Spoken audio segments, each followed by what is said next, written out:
Dinajpur board 2025 সালে আসা এই সৃজনশীল প্রশ্নটা আমরা এখন ইজি ম্যাথ বই থেকে সমাধান করব। আমাদের ইজি ম্যাথ বইয়ে প্রত্যেকটা অঙ্কের সাথে একটা করে কিউআর কোড দেওয়া রয়েছে, যেই কিউআর কোড স্ক্যান করা মাত্রই ওই নির্দিষ্ট অঙ্কের সমাধানের ভিডিও আপনারা দেখতে পাবেন, যেটি আপনাদের জন্য অনেক বেশি উপকারী হবে। তাই আশা করব সবাই ইজি ম্যাথ বইটি সংগ্রহ করে ফেলবেন ইনশাআল্লাহ। দিনাজপুর বোর্ড 2025 সালে যে সৃজনশীল প্রশ্নটি এসেছে তার উদ্দীপকে কিছু তথ্য দেওয়া রয়েছে। আমরা এখানে দেখতেছি এই যে তথ্যগুলো, y square equal to 12 plus 2 into root 35, 2p square minus P minus 2 equal to 0। এই যে দুইটা তথ্য উদ্দীপকের মধ্যে দেওয়া রয়েছে। y square equal to 12 plus 2 root 35, এটা একটা তথ্য। 2p square minus P minus 2 equal to 0, এটা আরেকটা তথ্য। এই প্রথম তথ্যের মধ্যে y রয়েছে এবং y এর মান শূন্যর চেয়ে বড়, এখানে বলা হলো। দ্বিতীয় তথ্যের মধ্যে p রয়েছে, p এর মান শূন্যর চেয়ে বড়, এখানে বলা হলো। অর্থাৎ এখানে y এবং p উভয়ই শূন্যর চেয়ে বড়, অর্থাৎ ধনাত্মক। ক, খ, গ তিনটা প্রশ্ন, আমরা ধারাবাহিকভাবে সবগুলো প্রশ্নেরই সমাধান করব। প্রথমে ক নাম্বার প্রশ্নের দিকে তাকাই। বলা হলো উৎপাদকে বিশ্লেষণ করো। X square minus 10/3 into X Y plus Y square. এই যে X square minus 10/3 X Y plus Y square রাশিটা দেওয়া, এই রাশিটাকে উৎপাদকে বিশ্লেষণ করতে হবে। কোনো একটা রাশিকে যখন একাধিক রাশির গুণফল আকারে প্রকাশ করা যায়, তখন ওই শেষের রাশিগুলোকে প্রথম এই রাশিটির উৎপাদক বলা হয়।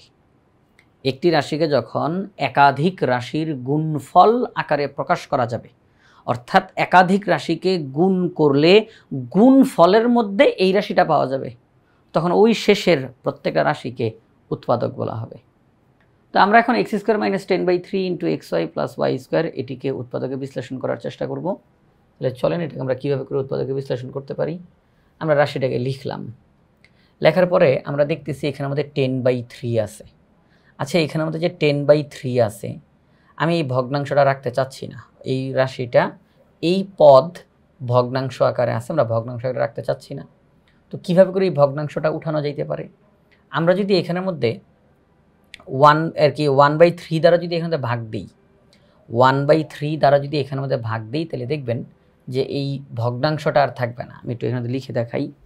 10/3 তাকে আমরা ভাগ করব 1/3 দ্বারা।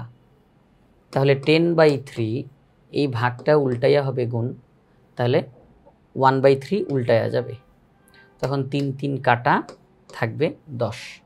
তো এখানের মধ্যে আমরা 1/3 দ্বারা ভাগ করব। কেন ভাগ করব? উদ্দেশ্য আরও আছে, উদ্দেশ্য আছে। উদ্দেশ্য হলো যে আমরা 1/3 দ্বারা এখানে সবাইকে ভাগ করব, সুন্দর একটা রাশি আমরা পেয়ে যাব, যেটাকে আমরা মিডল টার্ম করতে পারবো, আরও উৎপাদক এখান থেকে আমরা পেয়ে যাব খুব সহজভাবে। তাহলে আমরা 1/3 দ্বারা এই প্রত্যেকটা পদকে ভাগ করব, অর্থাৎ 1/3 কমন নিলাম। এক কথায় বলতে গেলে সবার কাছ থেকে 1/3 কমন নিলাম। 1/3 দ্বারা যদি এক্স স্কোয়ারকে ভাগ দিই, 1/3 দ্বারা যদি এক্স স্কোয়ারকে ভাগ দিই, তাহলে আমরা কি পাবো? আমরা 1/3 দ্বারা যদি এক্স স্কোয়ারকে ভাগ দেই, এক্স স্কোয়ার এই ভাগটা উল্টায় গুণ 1/3টা উল্টায় যাবে, তাহলে হবে 3x স্কোয়ার। আমরা যদি এক্স স্কোয়ারকে 1/3 দ্বারা ভাগ দিই, তাহলে আমরা কী পাবো? 3x স্কোয়ার লিখলাম, মাইনাস মাইনাস। এবার আমরা 1/3 দ্বারা 10/3 xy-কে ভাগ দিব। 10/3 xy তাকে আমরা ভাগ দিব 1/3 দ্বারা। 10/3 xy এই ভাগটা উল্টায় গুণ, তাহলে 3 হয়ে যাবে। 3 আর 3 কাটা, 10xy থাকবে। এরপরে আমরা 1/3 দ্বারা যদি ওয়াই স্কোয়ারকে ভাগ দিই, একই রকম কাজ, 3y স্কোয়ার থাকবে। তো এই যে তাহলে সামনে 1/3 আর ব্র্যাকেটের ভিতরে 3x square minus 10xy plus 3y square. এখন এই যে ব্র্যাকেটের মধ্যে যে আমরা রাশিটা দেখতেছি 3x square minus 10xy plus 3y square, এই যে রাশিটা আমরা দেখতে পাচ্ছি, আমরা এই রাশিটাকে মিডল টার্ম করতে পারি। মিডল টার্ম অর্থাৎ মধ্যপদ, মিডল মানে মাঝখানে, টার্ম মানে পদ, মিডল টার্ম। আমরা এখানে এই মাঝখানের পদের কিছু কাজ করতে পারি, এটাকে আরও মডিফাই করতে পারি। আমরা অঙ্কের বাইরে থেকে দুইটা সংখ্যা আনবো, যাদেরকে গুণ করলে এই শেষের দুইটা সংখ্যাকে গুণ করলে যা হয় তার সমান হবে, আর যোগ বা বিয়োগ করলে মাঝখানেরটার সমান হবে। আশা করি আপনারা সবাই ইতিমধ্যে অনুশীলনীর ভিতরের অঙ্কগুলো করার মাধ্যমে উৎপাদকে বিশ্লেষণ শিখে গিয়েছেন। তো এখানের মধ্যে দেখেন, এই যে প্রথমে আছে 3 আর শেষে আছে 3, দুইটাকে গুণ দিলে কত হয়? 9, 3 3-কে 9 আর মাঝখানে আছে -10, মাঝখানে কত আছে -10। তো আমরা এমন দুইটা সংখ্যা অঙ্কের বাইরে থেকে আনার চেষ্টা করব যাদেরকে গুণ দিলে এই 9 সমান হবে, যোগ বিয়োগ করলে এই -10 সমান হবে, আমরা সেই চেষ্টা করব। তো সেই চেষ্টা থেকেই আমরা বলতে পারি যে 9 একে 9, 9 একে 9, আমরা এটা বলতে পারি 9 একে 9। আচ্ছা 9 আর 1 লিখলাম, যদি দুইটার সামনে মাইনাস চিহ্ন দিই তাহলে কিন্তু -10 হয়ে যায়, -10 হয়ে যায়। আমাদের অঙ্কে আছে -10xy, তাহলে আমি যদি -9xy আর -1xy, তাহলে কিন্তু সব কিছু ঠিকঠাক, তাই না? সব কিছু ঠিকঠাক। তাহলে আমরা সেই ক্ষেত্রে এখানের মধ্যে লিখতে পারি যে 3x², এই 1/3 কিন্তু আর কোনো কাজ আমরা করব না, আর কোনো কাজ এখানে করব না, এটা এভাবে রয়ে যাবে। আমরা যা কাজ এখন ব্র্যাকেটের ভিতরে করব, আমরা -10xy এটার পরিবর্তে লিখলাম -9xy xy, -10xy এটার পরিবর্তে আমরা লিখব -9xy xy। তো সেই ক্ষেত্রে আমরা এই প্রথম দুইটা পদের ভিতর থেকে এই 3x কমন নিতে পারি। কি কমন নিতে পারি? 3x কমন নিতে পারি। এই 3x দ্বারা এই 3x² ভাগ দিব, তাহলে থাকবে x, তারপরে -3x দ্বারা 9xy কে ভাগ দিব, তাহলে থাকবে 3y। কমন নেওয়া হইল এখান থেকে। এবার এখান থেকে আমরা y কমন নিতে পারি। প্রথমে মাইনাস আছে, মাইনাস নিব, আর y কমন নিতে পারি। তাহলে মাইনাসে মাইনাসে প্লাস, y দিয়ে ভাগ দিলে x থাকে, প্লাসে মাইনাসে মাইনাস, y দিয়ে ভাগ দিলে 3y থাকে। তাহলে x - 3y দুইটা ব্র্যাকেটের মধ্যে আছে, একবার লিখলাম, আর ব্র্যাকেটের বাইরে যারা আছে তাদেরকে ব্র্যাকেটের ভিতরে লিখলাম। এখন দেখেন 1/3 into x - 3y into 3x - y, তাহলে এখানের মধ্যে একাধিক রাশি গুণ আকারে রয়েছে। তাহলে প্রথমে যেই রাশিটা ছিল তাকে আমরা একাধিক রাশির গুণফল, তাকে একাধিক রাশির গুণফল আকারে প্রকাশ করতে পারছি। মানে এই রাশিগুলোকে গুণ করলে যেই রেজাল্ট পাবো, গুণফল পাবো, সেটা হচ্ছে এইটা পাবো, এই যে এইটা। তাহলে একাধিক রাশির গুণফল আকারে এই রাশিটাকে পাওয়া যাবে। তাহলে এই একাধিক রাশির প্রত্যেকে হচ্ছে উৎপাদক। তাহলে আমাদের এই রাশিটা দিয়ে বলা হয়েছিল উৎপাদকে বিশ্লেষণ করো, আমরা উৎপাদকে বিশ্লেষণ করে ফেললাম। এখন আমরা যাব খ নাম্বার প্রশ্নের মধ্যে। আমাদের খ নাম্বার প্রশ্নে কি বলা হয়েছে? y³ - 8/y³ এর মান নির্ণয় করো। তো আমরা এখন y³ - 8/y³ এর মানটা কিভাবে নির্ণয় করতে পারি? যে কোনো অঙ্ক করার শুরুতে আমাদেরকে একটু চিন্তা করতে হবে যে এই অঙ্কটা যখন আমরা সমাধান করব কি কি তথ্য আমাদের লাগতে পারে, এটা আমরা প্রথমে চিন্তা করে নিব। তাহলে y³ - 8/y³, দেখেন y³ - 8/y³, y³ - 8/y³ কে লেখা যায় না 2/y হোল কিউব? বলেন লেখা যায় কিনা? তাহলে আমরা বলতে পারি y³ - 2/y হোল কিউব। এই y কে মনে মনে a, 2/y কে মনে মনে b যদি আমরা ধরি, তাহলে a³ - b³ এর সূত্র আমরা অ্যাপ্লাই করতে পারি। a³ - b³, a³ - b³ এর সূত্র কি? a plus b, a³ - b³, a - b whole cube, a minus হবে এখানের মধ্যে, এখানে কি হবে? মাইনাস হবে। a³ - b³, a - b, a - b, a³ - b³, a - b whole cube plus 3ab into a - b। তাহলে a³ - b³, a - b whole cube plus 3ab into a - b। তাহলে দেখেন আমাদেরকে যার মান বের করতে বলা হয়েছে তার মান যদি বের করতে হয়, তাহলে আমাদেরকে y - 2/y এর মান লাগবে, y - 2/y এর মান আমাদের লাগবে। তাহলে সেই ক্ষেত্রে আমাদের উদ্দীপকে y² দেওয়া আছে, ওই y² কাজ করতে করতে আমরা এই y - 2y এর মান বের করব কিভাবে? আমি একটু সেই ধারাবাহিকতাটা একটু বলি। y² এর মান দেওয়া আছে, এই সাইডে কিছু মান আছে, আমরা চেষ্টা করব y² এর পাশে যেই মানটা দেওয়া তাকে একটা কোনো না কোনো সূত্রের মাধ্যমে প্রকাশ করে যেন বাহিরে স্কোয়ার আনতে পারি, ব্র্যাকেটের বাহিরে যেন আমরা স্কোয়ার আনতে পারি। তাহলে দুই দিক থেকেই স্কোয়ারটা বাদ যাবে, শুধু y রয়ে যাবে। আচ্ছা, শুধু ওয়াই যখন পেয়ে যাব এইটাকে ব্যবহার করে 1/y বের করে ফেলব। 1/y থেকে 2/y বের করে ফেলব। এই যে y আর এই যে 2/y, এবার আমরা y থেকে 2/y বিয়োগ করে দিব। যেই রেজাল্টটা পাবো তাকে নিয়ে সূত্রের মধ্যে বসাবো, অঙ্কটা কমপ্লিট হবে। তাহলে সম্পূর্ণ অঙ্কটাই মোটামুটি বলা শেষ। চলেন আমরা এখন অঙ্কের সমাধানে চলে যাই। আশা করি এখন আর বেশি সময় লাগবে না, যেহেতু মেইন কথাগুলো বলা হয়ে গিয়েছে। আমরা লিখলাম দেওয়া আছে y স্কোয়ার ইকুয়াল টু 12 + 2 √35। আমরা বলেছি যে এই যে y স্কোয়ারের যেই মানটা তাকে কোনো না কোনো সূত্রের মাধ্যমে প্রকাশ করার চেষ্টা করব। তাহলে সেই ক্ষেত্রে একটা কাজ করি, 12কে আমরা ভেঙে লিখতে পারি 7 + 5। ঠিক এই মুহূর্তে আপনাদের কারো কারো মনে প্রশ্ন আসতে পারে, স্যার 12কে আপনি 7 + 5 এইভাবেই কেন ভাঙলেন? 7 + 5 12 হয়, সেটা আমরা বুঝলাম, কিন্তু 7 আর 5 দিয়েই কেন ভাঙলেন? 12কে তো আরও অন্যান্য সংখ্যা দিয়েও ভাঙা যায়। 10 + 2 তাহলেও 12 হয়, 11 + 1 তাহলেও 12 হয়, তাই না? বিভিন্ন রকমভাবে 12 হয়, কিন্তু 7 আর 5 দিয়েই কেন ভাঙলেন? তার উত্তরটা ওই রুটের ভিতরে রয়েছে। রুটের ভিতরে দেখেন 35 দেখা যাচ্ছে। আমরা বলতে পারি 5 × 7 = 35, 5 × 7 = 35। এই যে 5 আর 7 বললাম, এই 5 আর 7 দিয়ে তো 12 হয়। তো এই জন্য আমরা 7 আর 5কে ব্যবহার করতেছি, এতে করে এই 12কেও যেমন ভাঙতে পারলাম, আবার 5 আর 7 দিয়ে এই ভিতরেও ভাঙতে পারবো। তাহলে আমরা 7 + 2 √35 + 5 লিখলাম। এবার 7কে আমরা লিখতে পারি √7² মান তো পাল্টায় না, স্কোয়ারের রুটে কাটা যায়, 7ই থাকে, মান পাল্টায় না। দেখেন যেহেতু একটা স্কোয়ার আসছে, তার মানে এখানের মধ্যে একটা স্কোয়ারের সূত্র আসার প্রবল সম্ভাবনা রয়েছে নাকি? তাহলে সেই ক্ষেত্রে আমরা দেখি যে বর্গের যে সূত্রগুলো আছে সেখানে অধিকাংশ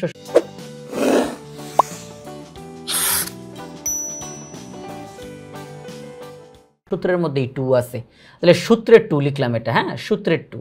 ওকে, তাহলে এটাকে যদি আমি মনে মনে এ ভাবি, তাহলে a² + 2, এবার a লিখবো না? হ্যাঁ a লিখলাম, 2a। এবার কি লেখা দরকার? b লেখা দরকার। আচ্ছা b তাহলে আমি কত লিখব? সেটা হচ্ছে 2√7 হয়েছে, 2√7, কিন্তু লাগবে 2√35। কি লাগবে? 2√35। তাহলে এখানে হচ্ছে √7, কিন্তু লাগবে তো লাগবে তো √35। কত দিয়ে গুণ দিলে √35 হয়?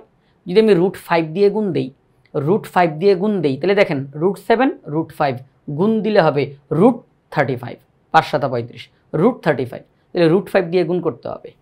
আমরা ওই যে 5 লেখা 5কে লিখলাম √5² দেখেন তাহলে ঘটনাটা কি ঘটলো? ঘটনাটা ঘটলো √7² + 2ab + b², a² + 2ab + b²। আগের লাইন আর এই লাইন পুরোপুরি ঠিক আছে, কোনো মান পাল্টায় নাই।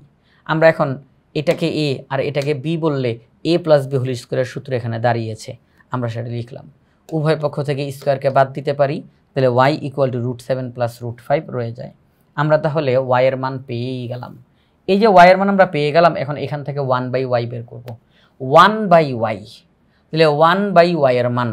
আচ্ছা, তো আমরা এই যে 1/y এর মানটা এরকম ভগ্নাংশ আকার আছে, আমরা এইভাবে না রেখে সরলীকরণ করার চেষ্টা করি। লব আছে 1, তাকে লিখলাম, হর আছে √7 + √5, তাকেও লিখলাম। লব এবং হর উভয়টাকেই আমরা গুণ করব কত দ্বারা? লব এবং হর উভয়টাকেই গুণ করব কত দ্বারা? সেটি হচ্ছে হরের মধ্যে যা আছে তার চিহ্নটা পাল্টাইলে যা হয় তা দ্বারা লব আর হরকে গুণ। আবারও বলতেছি, হরের মধ্যে যা আছে তার চিহ্নটা পাল্টাইলে যা হয় তা দ্বারা লবকে এবং হরকে গুণ করব। তাহলে √7 - √5 দ্বারা গুণ করলাম। তাহলে এখন দেখেন আমরা কিন্তু একটা সূত্র পাবো, সেটা হচ্ছে a + b, a - b, a² - b², square রুটে কাটা 7 - 5, তাহলে থাকে 2। এখন আমাদের তো 1/y দরকার নেই, আমাদের দরকার 2/y। কিন্তু 2/y বের করার জন্য 1/y-কে আগে বের করা লাগছে, আমরা বের করছি, 1/y বের হয়েছে। এখন আমরা 2/y বের করতে চাই। আমরা যদি উভয় পক্ষকে 2 দ্বারা গুণ করি, উভয় পক্ষকে গুণ করব 2 দ্বারা, তাহলে 2 দ্বারা যদি এটাকে গুণ দেন, এই যে এটাকে, তাহলে কি হবে? 2/y। আর 2 দ্বারা যদি এটাকে গুণ দেই, 2 2 কাটা যাবে। তাহলে আমরা সেই ক্ষেত্রে বলতে পারি যে উভয় পক্ষকে যদি আমরা 2 দ্বারা গুণ করি, তাহলে সেই ক্ষেত্রে 2/y = √7 - √5 আমরা পেয়ে যাব। 2/y = √7 - √5 পেয়ে যাব। এখন আমরা y - 2/y বের করব। আশা করি অঙ্কের শুরুতে আপনাদেরকে যে ধাপগুলো দেখিয়েছিলাম সেগুলো মনে আছে। সেটা হচ্ছে আমাদেরকে যেই প্রশ্নটা দেওয়া হয়েছে তার মান নির্ণয় করতে হলে আমাদেরকে y মাইনাস 2/y এর মান বের করা দরকার। তো সেই হিসেবে আমরা y মাইনাস 2/y বের করতেছি। y এর মান মাইনাস 2/y এর মান, ব্র্যাকেটকে যদি উঠাই দিই প্লাসে মাইনাসে মাইনাস, মাইনাসে মাইনাসে প্লাস, তো -√7 প্লাস √7 বাদ, তাহলে √2 কয়বার আছে? 2 বার, তাহলে 2√5। আচ্ছা, তাহলে y minus 2/y equal to 2√5। এখন দেখেন আমাদেরকে যেই রাশিটার মান বের করতে বলছে, y³ মাইনাস 8/y³, আমরা এটাকে লিখতে পারি y³ minus 2/y whole cube, তাহলে a³ minus b³ a minus b whole cube plus 3ab into a minus b। তো y মাইনাস 2/y এর যেই মান আমরা পেয়েছি উপরে 2√5 সেটা লিখলাম, y কাটা 3 ইন্টু 2, আর এটার মান 2√5। 2√5কে যদি কিউব করা হয়, 2কে কিউব করলে হয় 8, √5কে কিউব করলে হয় 5√5, 3 দুগুণে 6, 6 দুগুণে 12, 12√5, 5 8 40, তাহলে 40√5 প্লাস 12√5 একত্র করলে হয় 52√5। একত্র করলে কি হয়? 52√5। আচ্ছা ঠিক আছে, তাহলে আমাদেরকে যে প্রশ্ন করা হয়েছিল y³ মাইনাস 8/y³ এর মান নির্ণয় করো, আমরা সেই মানটা পেয়ে গিয়েছি 52√5। এখন আমরা গ নাম্বার প্রশ্নে যাই। গ নাম্বার প্রশ্নে আমাদেরকে কি বলেছে? গ নাম্বার প্রশ্নে আমাদেরকে বলা হলো প্রমাণ করো যে p⁵ plus 1/p⁵ equal to 29√17 divided by 32। আমাদেরকে বললো প্রমাণ করো যে p⁵ plus 1/p⁵ equal to 29√17 divided by 32। এটা আমাদেরকে বের করতে বললো। তাহলে এখন দেখেন এই যে p⁵ প্লাস 1/p⁵ কীভাবে করে আসে? দুইটা রাশিকে গুণ দিলে p⁵ প্লাস 1/p⁵ পাওয়া যায়। কোন দুইটা রাশি? আমরা যদি p³ প্লাস 1/p³ এই একটা রাশি, p² প্লাস 1/p² এই আরেকটা রাশি, এই দুইটা রাশিকে যদি আমরা গুণ দিই, তাহলে p⁵ প্লাস 1/p⁵ পাওয়া যায়। শুধু এটাই না, এটার সাথে আরও অতিরিক্ত কিছু তথ্য পাওয়া যায়। তো আমার তো দরকার p⁵ প্লাস 1/p⁵, তাহলে সেই ক্ষেত্রে এই দুইটা রাশিকে গুণ করে p⁵ প্লাস 1/p⁵ পাবো, তার সাথে অতিরিক্ত আরও কিছু তথ্য পাবো। ওই অতিরিক্ত যেই তথ্য পাবো তাদেরকে আমরা অঙ্ক থেকে বাদ দিয়ে দিব, তাদেরকে আমাদের দরকার নাই, আমাদের অঙ্কের মধ্যে দরকার নাই। আমার দরকার এইটা। তাহলে এই দুইটা রাশিকে গুণ করলেই সেটা পাওয়া যায়। কিভাবে করে? আমরা অঙ্কের ভিতরে গিয়ে বলি নাকি? এখনই বলে ফেললে তখন মুখে মুখে আর কি অঙ্কটা দেখে তখন আমরা বলি নাকি? এখনই বলে ফেলবো। দেখেন p³ দ্বারা যদি এটাকে গুণ দেই, p³ দ্বারা p² গুণ দিলে হবে p⁵,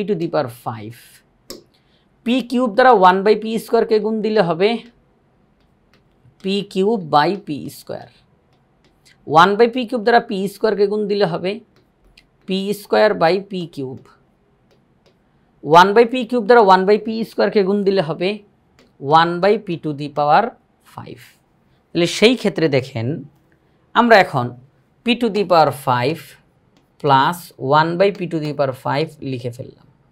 আর এই যে দুইটা এখানে কাটাকাটি করলে শুধু p থাকে, কাটাকাটি করলে 1/p থাকে। p⁵ প্লাস 1/p⁵, আর এখানে প্লাস কমন নিলে p প্লাস 1/p থাকে। তো আমাকে যেহেতু এইটার মান বের করা দরকার, আমার এইটার মান জানা দরকার, আমি ওইটাকে অঙ্ক থেকে বাদ দিয়ে দিব। আশা করি আপনারা সবাই বুঝতে পারছেন। তাহলে এই যে আমাদেরকে p³ plus 1/p³ into p² plus 1/p², এই দুইটা রাশি দিয়ে যে গুণ করতে হবে, তাহলে এদের মান আগে বের করতে হবে না? তো এদের মান আগে বের করতে হবে। তাহলে p³ plus 1/p³ into p² plus 1/p², এটার মান বের করার জন্য আমরা এখন চেষ্টা করব। চলেন আমরা অঙ্কটা করি। আমাদের উদ্দীপকে যেই তথ্য দেওয়া আছে p দিয়ে, এই যে 2p² minus p minus 2 equal to 0, 2p² minus p minus 2 equal to 0, এই তথ্যটাকে আমরা এখন নিয়ে যাই। চলেন আমরা এখন অঙ্কটা করি। আমরা উদ্দীপকের তথ্যটা নিয়ে আসলাম, দেওয়া আছে 2p² minus p minus 2 equal to 0। তো মাইনাস p এই সাইডে চলে আসলো, উভয় পক্ষকে p দ্বারা ভাগ করলাম, ভাগ করার পরে এখানের মধ্যে এটা স্কোয়ার হবে, এটা এরকম হবে না, এটা স্কোয়ার হবে 2p square divided by P minus 2/p equal to 1, অর্থাৎ উভয় পক্ষকে p দ্বারা ভাগ, উভয় পক্ষকে p দ্বারা ভাগ করলাম। তো p এখান থেকে কাটাকাটি গিয়ে 2p minus 2/p equal to 1। আমরা এখান থেকে 2 কমন নিতে পারি, 2 দিয়ে ভাগ করলে p, 2 দিয়ে ভাগ করলে 1/p। সামনের দিকে আগাই, এই যে সামনে যে 2 গুণাকার আছে ওই সেটা গেলে হবে ভাগ, তাহলে p minus 1/p equal to half. আমরা একটা মান পেলাম p minus 1/p equal to half. এই মানটাকে ব্যবহার করে আমরা অন্য মানগুলোকে নিয়ে আসতে পারি অঙ্কের মধ্যে। p minus 1/p equal to half, okay fine. দেখেন আমরা জানি p plus 1/p whole square equal to p minus 1/p whole square plus 4 into p into 1/p। বলবেন এটা কি? এটা হচ্ছে a plus b whole square, আমি একটু লিখি, a plus b whole square equal to a minus b whole square plus 4ab, এই সূত্রটা, হ্যাঁ 4ab এই সূত্রটা।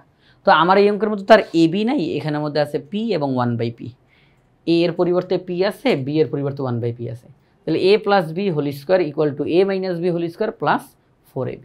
তো সেই হিসেবে আমরা এখন মানগুলো বসাবো, সেটি হচ্ছে p মাইনাস 1/p এর মান হচ্ছে হাফ, আর এখানে p কাটা যায়। আচ্ছা ক্যালকুলেশন করি, হাফকে স্কোয়ার করলাম, 4 এর নিচে 1 আছে, তো আমরা হরগুলোর লসাগু করলাম, উপরে যোগ করলাম, ওকে ঠিক আছে, এখানে আর বেশি কথা বলার কোনোই প্রয়োজন নাই। তাহলে আমরা এখন পেয়ে গেলাম p plus 1/p whole square equal to 17/4। আমরা সেই ক্ষেত্রে এই একদিকের স্কোয়ার আরেক দিকে গেলে রুট হয়ে যায়, কি হয়ে যায়? রুট হয়ে যায়। তাহলে সেই ক্ষেত্রে রুট ওভার 17 আর 4কে রুট করলে হয় 2।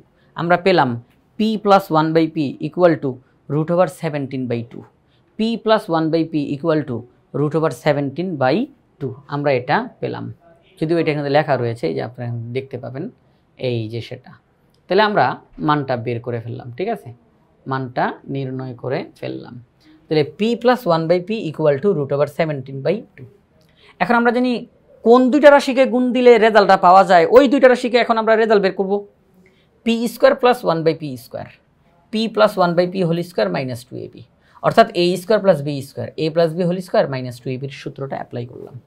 p কাটা, p প্লাস 1/p এর মান রুট 17/2, তো আমরা এখানে গুণ করলে এটা পাই, ও হরগুলোর লসাগু করলাম, তাহলে রেজাল্ট আসে 9/4। রেজাল্ট কত আসে? 9/4। তাহলে আমরা p স্কোয়ার প্লাস 1/p স্কোয়ারের রেজাল্ট বের করলাম। এখন আমরা p কিউব প্লাস 1/p কিউবের রেজাল্ট বের করবো, কারণ এই রাশিটা আমার লাগবে অঙ্কের রেজাল্ট বের করতে হলে। তাহলে আমরা p cube plus 1/p cube, এখানে আমি কী বলতে পারি, কোন সূত্র অ্যাপ্লাই হবে? a কিউব প্লাস b কিউবের সূত্র, a কিউব প্লাস b কিউবের সূত্র, a plus b whole cube minus 3ab into a plus b। তো p প্লাস 1/p এর মান লিখলাম, এই p কাটা, তাহলে 3, আর এটার মান রুট 17/2। তো আমরা রুট 17কে কিউব করলে 17 রুট 17 হয়। আসলে একটু বুঝাই এটা কিভাবে করে হয়। রুট 17কে আমরা কিউব করব। আচ্ছা কোনো কিছুকে কিউব করা মানে কি? ওই জিনিসটাকে 3 বার গুণ, তাই না? 3 বার গুণ, তাহলে রুট 17 রুট 17 রুট 17, ঠিক আছে। তাহলে রুট 17 মানে কি? রুট 17 হোল স্কোয়ার, আর পাশে একটা রুট 17 গুণাকারে রইল, এই হচ্ছে বিষয়। তাহলে সেই ক্ষেত্রে স্কোয়ার রুটে কাটা 17 আর পাশে রুট 17, তাহলে সেই ক্ষেত্রে আমরা এখানে মধ্যে বলতে পারি root 17/2 whole cube minus 3 into root 17/2। তাহলে রুট 17 কিউব করলে 17 রুট 17, আর 2কে কিউব করলে 8, এখানে মধ্যে 3 ইন্টু রুট 17/2। 8 আর 2 এর লসাগু 8, 8 8-এর মধ্যে একবার যায়, 1 দিয়ে লবকে গুণ, 2 8-এর মধ্যে 4 বার যায়, 4 দিয়ে লবকে গুণ। 17টা রুট 7 থেকে 12টা রুট 7 বিয়োগ করলে 5 রুট 17 ডিভাইডেড বাই 8 হয়। আমরা সব মান পেয়ে গেছি, p square plus 1/p square মান পেয়ে গেছি, p cube plus 1/p cube মান পেয়ে গেছি। এখন আমাদের অঙ্কটা একদম শেষ পর্যায়ে চলে আসবে। আমরা এখন লিখব এই দুইটা রাশিকে গুণ, তাহলে এই দুইটা রাশির মানকেও গুণ করব, এই দুইটা রাশিকে গুণ, তাহলে এই দুইটা রাশির মানগুলোকেও গুণ করব। তাহলে দেখেন এবার p কিউব দ্বারা এটাকে গুণ, 1/p কিউব দ্বারা এটাকে গুণ, ইতিমধ্যে এই প্রশ্নের শুরুতে দেখিয়েছি, আশা করি এখন আর দেখানোর কোনো প্রয়োজন নেই। তাহলে গুণ করলাম, লিখলাম, তো অলরেডি এখানে কাটাকাটি করেই লিখছে আর কি, কাটাকাটি করার পরেই লিখছে। তো এখন সেই ক্ষেত্রে p প্লাস 1/p-কে ওই সাইডে পাঠিয়ে দিই। আমরা এটার মান জানি তো? হ্যাঁ আমরা এটার মান জানি, সেটা হচ্ছে রুট 17/2 এটার মান, তাকে আমরা ওই সাইডে পাঠিয়ে দিব। আচ্ছা এখান থেকে তো একটু কোনো কথাবার্তা বললাম না। এটার মান 5 রুট 17 ডিভাইডেড বাই 8, আর এইটার মান 9/4। দেখেন এই যে পি কিউ প্লাস 1/p³ মান কিন্তু এই যে 17টা √17 থেকে 12টা √17 বিয়োগ করলে 5√17 থাকে আর নিচে 8। ঠিক আছে, ওকে। তাহলে এটার মান গুণ অবস্থায় থাকলো। তাহলে সেই ক্ষেত্রে আমরা বলতে পারি 5 নং 45 √17 আর 4টা 32। ওকে, তো পি প্লাস 1/p এর যেই মান তাকে ওই সাইডে পাঠিয়ে দিব, তাহলে বিয়োগ হবে ও হরগুলোর লসাগু করতে হবে। 32 আর 2 এর লসাগু 32, 32 যায় একবার, 1 দিয়ে গুণ, 2 যায় 16 বার, 16 দিয়ে গুণ। 45টা √17 থেকে 16টা √17 যদি আমরা বিয়োগ করে দেই তাহলে 29টা √17 থাকে আর নিচে 32। তাহলে দেখেন আমাদেরকে তারা বলছিল তোমরা প্রমাণ করো যে p⁵ plus 1/p⁵ equal to 29√17 divided by 32। আমাদেরকে তারা এটা প্রমাণ করতে বলছিল যে বাম পক্ষ সমান ডান পক্ষ। তো আমরা এই অঙ্কটা করে বিস্তারিতভাবে অঙ্কটা করলাম, করার পরে দেখা গেল আসলেই সত্য, কথাটা আসলেই সত্য। p⁵ plus 1/p⁵ equal to 29√17 divided by 32 হয়। তাহলে আমরা পাশে লিখে দিব প্রমাণিত, যেহেতু তারা প্রমাণ করার কথা বলছে। তাহলে এই হচ্ছে আমাদের দিনাজপুর বোর্ড 2025-এর প্রশ্নটার সমাধান। আমরা ইজি ম্যাথ বই থেকে সমাধান করলাম। প্রত্যেকটা প্রশ্নের সাথেই কিউআর কোড দেওয়া রয়েছে। আপনার যেই অঙ্কটার দরকার পড়বে আপনি স্ক্যান করা মাত্রই ওই অঙ্কটার সমাধানের ভিডিও আপনার সামনে চলে আসবে, যেটা আপনার জন্য অনেক বেশি উপকারী হবে। তাই আশা করব সবাই ইজি ম্যাথ বইটি সংগ্রহ করে ফেলবেন ইনশাআল্লাহ।